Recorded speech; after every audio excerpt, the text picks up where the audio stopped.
I'm Rachel Nichols. Today I'm joined by our insider host of the Hoop Collective podcast, Mr. Brian Windhorst. And look over there, it's NBA champion, graduate of Cass University, Mr. Kendrick Perkins. Going up, Paul George and the Clippers didn't pick up a win last night, but what you do need to know about his debut, we will have for you. Stay tuned for that. First, though, so it has not been a happy time for the Portland Trail Blazers. The team that last year made it to the Western Conference Finals basically fell off a cliff to start this season, thanks to a devastating rash of injuries that in turn exacerbated some gambles made by management over the summer.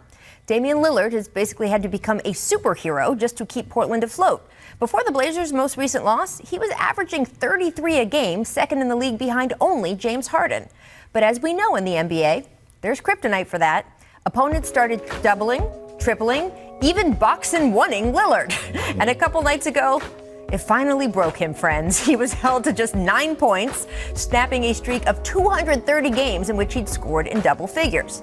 Speculation swirled that a trade was in the works, but with league rules keeping a big chunk of players off limits to be dealt until mid-December, the Blazers decided to do something even more drastic.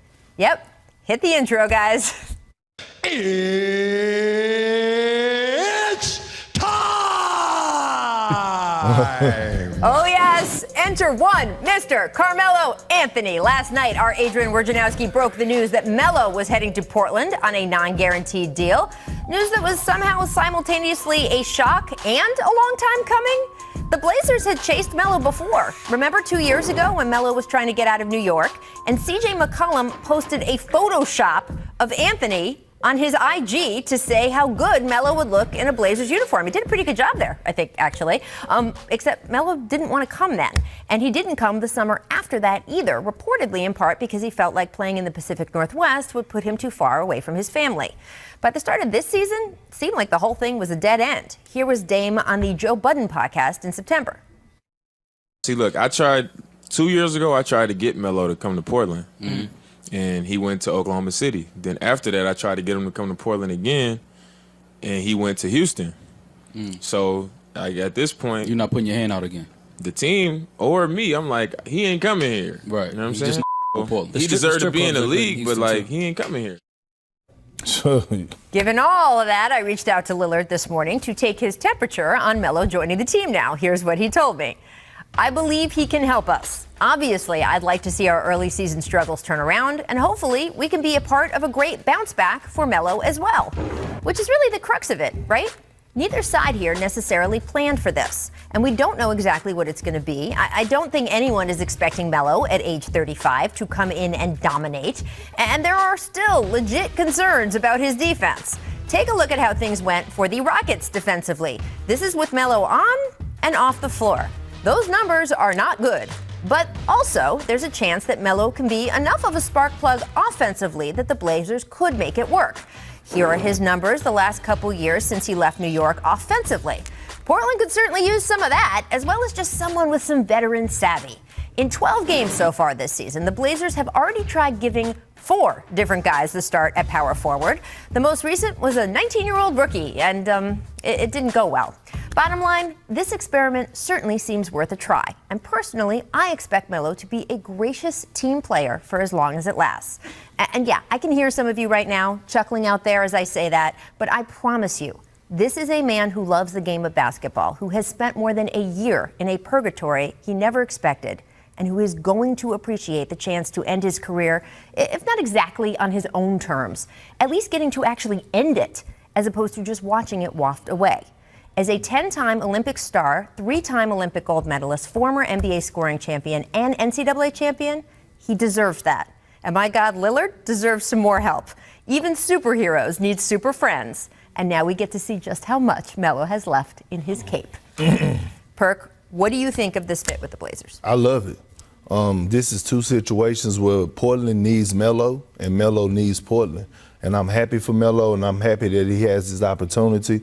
And I think he's going to come in and help them. I think he's going to – now it went from Melo being a role player on somebody's team to now he possibly could be the second option because C.J. McCollum haven't had the best year, this season. And I'm looking at this situation. We could be looking at Dwight Howard with the Lakers type thing with Melo. And like you said earlier, Melo, he's been, out of basketball for a year and been wanting to be back in the game. He's not going to take this situation for granted. And let's not to mention, this guy's a future Hall of Famer, and he's a walking bucket. He still could get bucket. I don't care what anybody say about him not playing defense. Melo could still score the ball. I mean, look, by the way, C.J. McCollum is going to round into form. I'm taking the history on C.J. McCollum over the last 3 weeks. I love C.J. But to your point, Dwight Howard has been in a reserve role, and maybe that's what we can see from Melo. I really, really hope Perk is right, but I'm afraid he's wrong. Last year in Charlotte at All-Star Weekend, I believe you were there. They were having a dinner for Dwayne Wade. I was there. And Melo basically gave a toast to Dwayne's career, and he was talking about the ability to, how everyone respects him and the way he can go out on his terms. And I was heartbroken because obviously he was honoring Dwayne, but he was talking about himself. And I felt for him in that moment, what he was going through. He was really revealing his struggle. Even though it's not what he was talking about, you could tell. And so I regretted that it ended the way it did. So I'm happy he gets this, and I wanted to go. Perk, he was so bad on defense in Oklahoma City that they just couldn't have him back. And last year, as soon as the Rockets, moved off of him, their defense started to improve. I just don't think he is able to be good enough offensively to overcome his defensive shortcomings. And what I'm hoping for, you showed that graphic with all the deficiencies they have at the power forward. I'm hoping that he just helps them enough.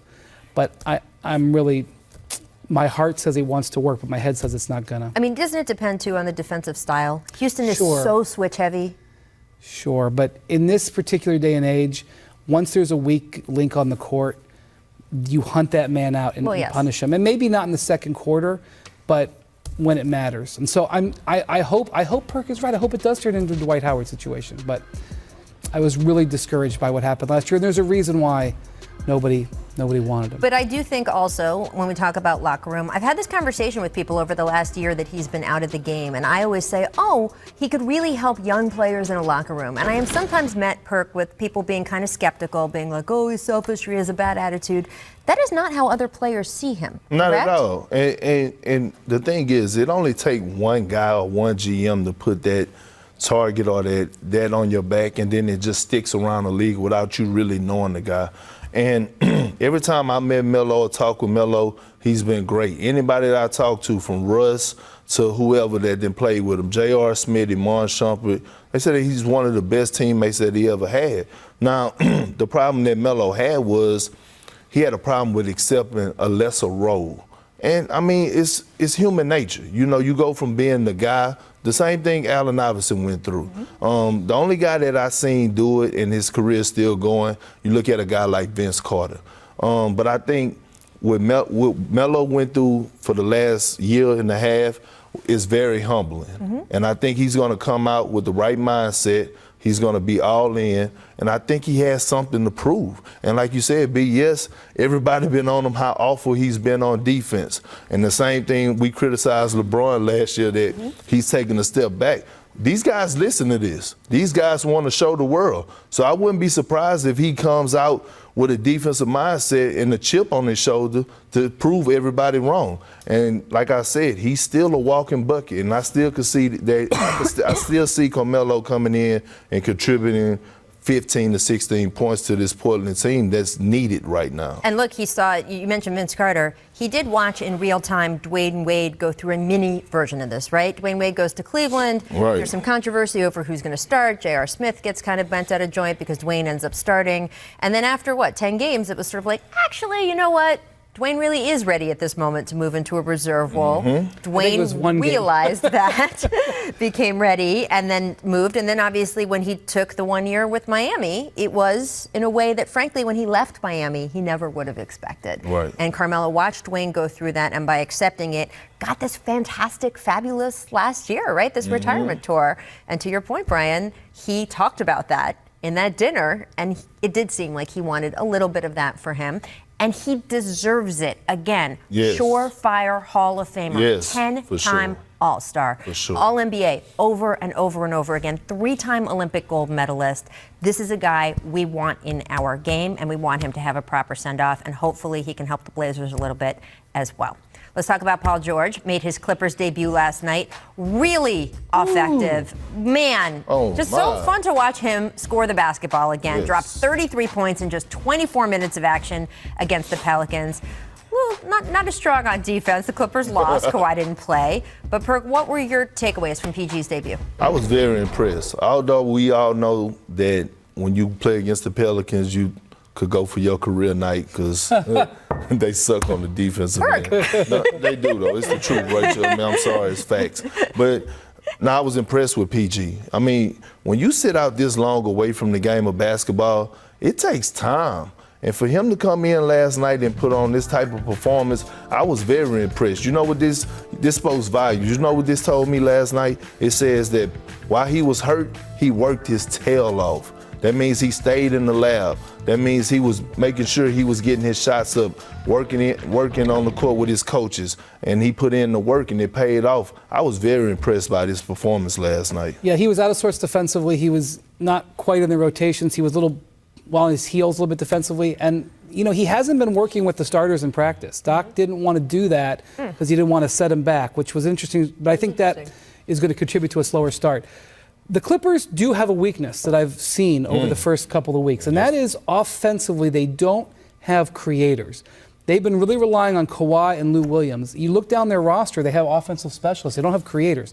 So getting Paul George back and getting Paul George, who was the dynamic shooter that he was last year in Oklahoma City, which he definitely showed out of the gates last night, that is very exciting. I know Paul George will come around defensively. I was very encouraged. And could he have played before last night? Probably. Right. They had the luxury of going slow because they know what kind of team they have, and I think that going slow will pay off as he goes into this transition. But to remember that he had both shoulders like hanging by a thread for the last few months of last season and played through all of that. All of that. So he hasn't really been right or been himself in months. We saw it with the MVP race. He was cooking and then just basically dropped off when he had the shoulder issues. So it's going to take a little time to get back to it, but 33 points is a nice way to work yourself back in. Congratulations to Paul. I know it's been a long road. Coming up, we're going to talk about Trae Young because he executed yet another crafty nutmeg last night. Fellas, I want to know if he should start getting assists for these plays. Can you assist yourself on something like that? We will discuss it in Make or Mix next. But first, it is time for our distant replay, brought to you by the U.S. Postal Service. This date in 2002, featuring Stephon Marbury. Oh, he's got a switch. Steph. Listen. What's he out supposed to do? Right? Yeah, What's he supposed to do? Not guard him. I probably can't defend Okay, but yeah, and by the way, just that visual, if you could take the still photo of Stephon as he's bending down, right, to make the move, and Yao was up tall, that's a great image.